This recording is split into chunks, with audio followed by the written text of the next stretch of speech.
It's Big 12 today. Whoa, here comes Brian Thornton. Big 12 today, Big 12 radio. We're going to have to do some musical chairs here. We are live in Kansas City at the T-Mobile Center. Which means I need to scoot back a little bit. Well, we're just going to do one of these. Here we go. Brian Thornton is joining us live, checking his phone, looking dapper as always. One more text. Big 12 championship in Kansas City. This is quarterfinal day with 4 matchups. James Westling, Ari Temkin, Big 12 today on Big 12 Radio and TuneIn. We're pleased to be joined right now by Brian Thornton, the VP of men's basketball. Busy? A little bit. Anything going on today? A few things. Anything going on this week? Been a busy one. Dude, love the suit. I appreciate that. Big time. Appreciate that. You always got the nice, cool, relaxed looks. I like it. Yeah, business casual, Business casual. I'm in for that. And James loves the neutral colors. He loves... I wanted to blend in with the floor. You're doing a hell of a job. I actually might lay down on the baseline. Well, it'll light you up and everything. I know. Dude, the animations are sweet. They're pretty fun, no doubt. Those are awesome. Yeah, it's been good. Okay, so let's start there. Okay. The court is incredible. Obviously, there's been some criticisms of it. Sure.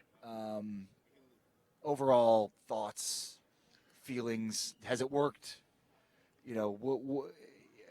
I'm sure you'll do a full evaluation of it after the tournament. Just kind of curious as it's going on. Of course. You always want to do a full evaluation of the entire event. Yeah. There's so many things that we tweak and touch year in and year out to try to make this bigger and better than it was the year before. The court has been something that we've been excited about doing. Being the first conference to kind of take that step has been big. I think by and large it's been a success. A lot of the animations, the colors, the things like that have been really fun. It's super cool. I think one of the interesting things about the court is that depending on where you're at, your perspective is going to be a little bit different. Yeah. What it looks like on TV is different than it looks like if you're up in the stands, which is different than if you're on the court or different than if you're courtside even. So, I think that's one of the cool things is that there's stuff going on the court that you don't even realize it's going on depending on where you're at. Yeah. Great point.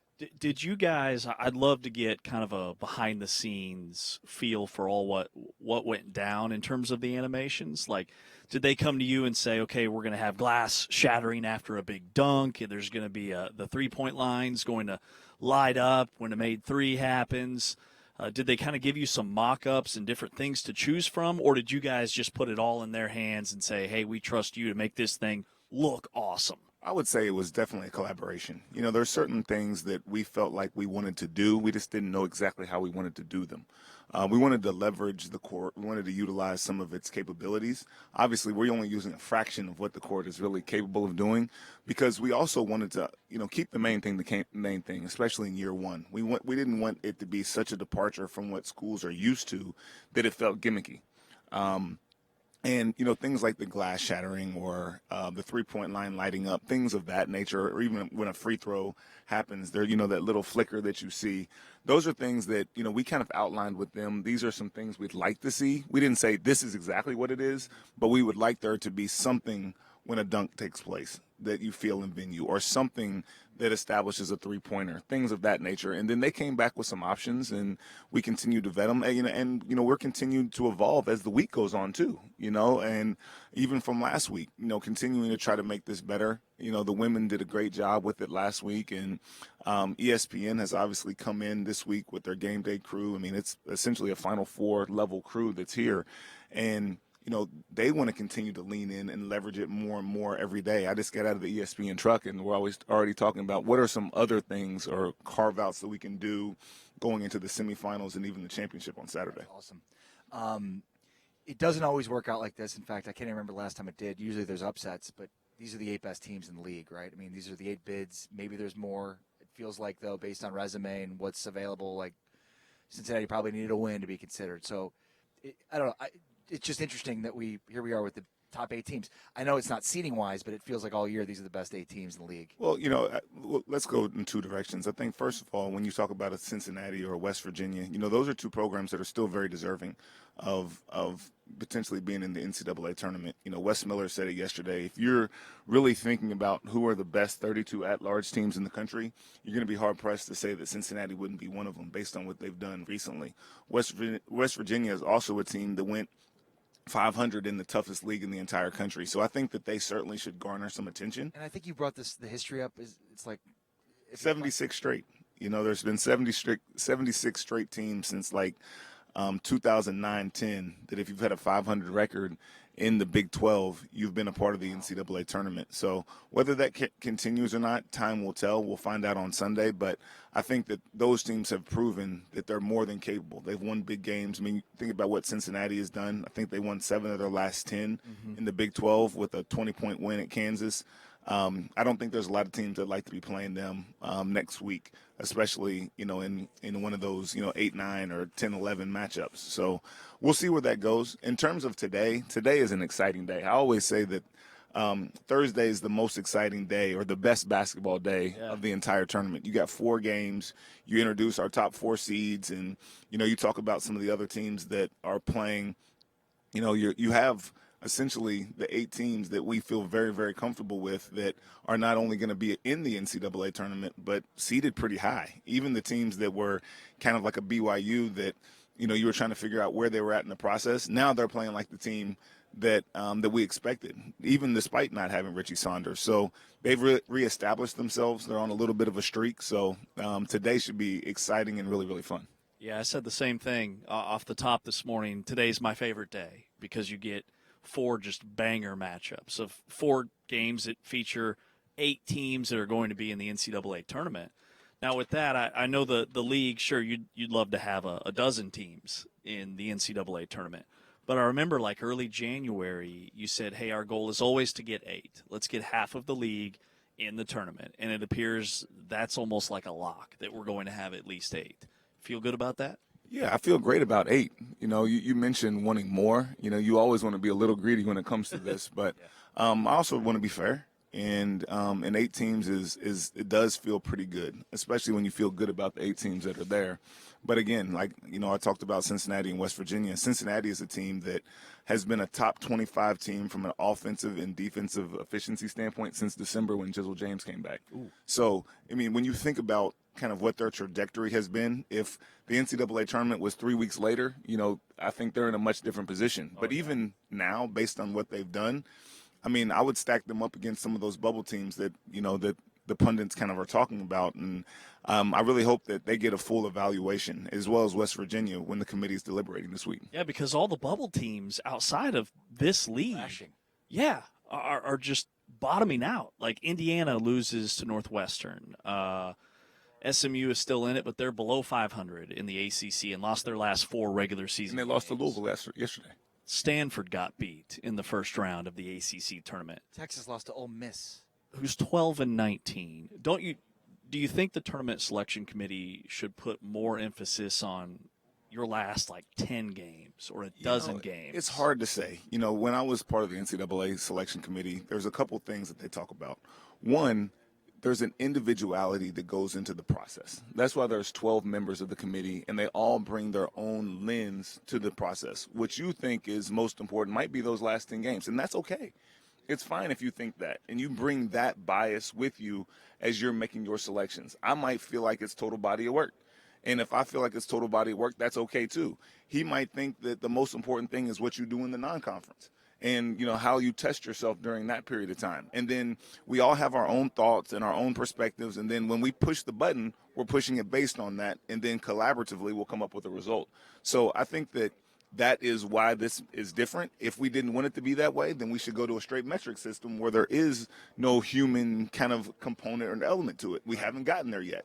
I think sometimes people want that and sometimes people don't. It's obvious. It's always what suits the individual or their argument at that moment in time. Change yearly too, right? Like one year it might make sense to do it this way, another year it might not. Correct. What are those conversations like when you get down to those final few teams and you guys are in that room and they're debating on that final cut? That has to be so intense. Well, I think that the thing that you recognize, and, for me, I was on the committee for about 6 or 7 months, and I didn't actually go through the full cycle of a year because I ended up coming to the Big 12. Okay. So it didn't work out in that way, which is fine. But I think that what you find is, when you're looking at the last 4 in or your last 4 buys, your first 4 out, your second 4 out, those resumes start to look eerily similar. And I think that you start to wonder, like, what are the small nuances that make somebody choose one over the other? And I think it's those biases that you have in your mind. You look at a team like UCF. They winning yesterday, I think, certainly put them over the threshold. But I think that going into yesterday, at least from the outside world, there's a few question marks about them.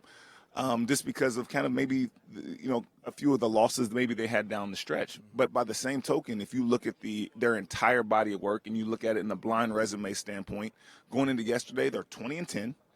They are 9-9 in the Big 12. They had a non-conference win at Texas A&M. They beat Pittsburgh. Now, Pittsburgh wasn't great this year, but you know what? How does UCF know how good Pittsburgh is going to be when they schedule? They're scheduling an ACC team that they think is going to be a resume-building opportunity. So if you just put that resume on the table and you don't have the context of when a loss took place or whatnot, it feels like that's a no-brainer NCAA tournament team. But context is such an important piece. And you talk about Cincinnati and their loss to Eastern Michigan. Well, they didn't have Jizzle James. They didn't have Baba Miller. And I think there should be – Or Jalen Celestine. Or Celestine. I think it should be who are the top 8 guys that these teams are going to put on the floor at the NCAA tournament and the body of work when those 8 have all been playing together. Yeah, and that's something that we work really hard to communicate with the committee about. That's one of my big tasks is keeping the committee updated on why certain situations happen. Now, you can't always justify a loss, and a loss is a loss, but being able to provide context around maybe why something took place is good information. They constantly want to know that. So you talk about Eastern Michigan. That's a game that we have spent a lot of time with the committee on, explaining the fact that Jizzle James wasn't part of that, explaining that Baba Miller wasn't there, and even Jalen Celestine, who's a very good player. Like, when you're missing 3 of your top 8, I don't care who you are, it's going to be hard to win the game.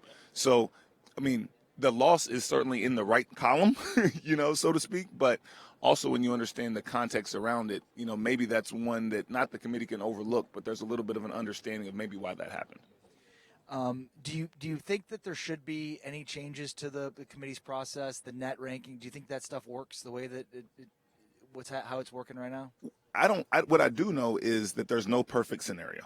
I think that, you can always argue about or debate about, is this the right way? I mean, the net is not the overall differentiator.